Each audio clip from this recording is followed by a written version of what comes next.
It's me, Grace Motoventure, back again with another mini vlog! For today's video ay tara, samahan nyo akong mag-gym ngayong araw na to. Ano, tara? Tara! Intro pa lang yan, pero may mga panggulo na. Huy, ano ba yan? Sorry na! Huwag ka na magalit! At nandito na nga ako sa gym. Siyempre, may pa-outfit check muna ako. Huy! Katapos ng outfit check, syempre diretso tayo sa warm up. Bale, ang inuna ko palang ginawa dito guys ay nag-treadmill ako. Kilaban mo ata ante, naggimas gamin mangan.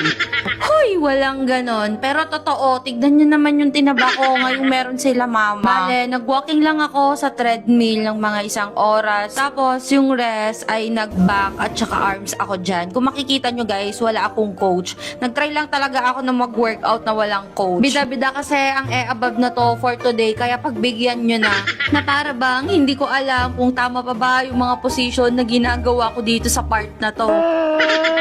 Ilaban mo nga talaga dayta ante. Huy! Na para bang hindi natutulala kapag katapos ng isang set. At dito sa part na to, hindi ko na talaga alam kung tama pa ba yung mga pinaggagawa ko.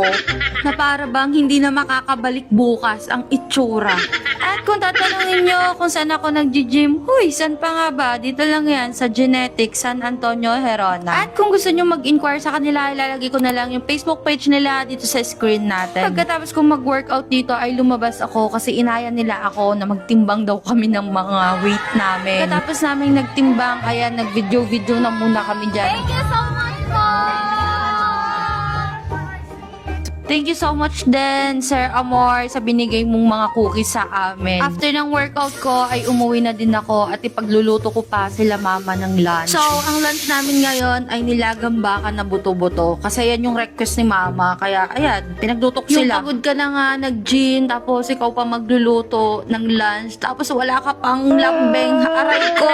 After ko matapos magluto dito, ay kumain na din kami for lunch. Hindi na ako nakapag-take ng video kasi lowbat na yung phone ko. At hanggang dito na lang. This is Grace Motoventure. Follow me for more!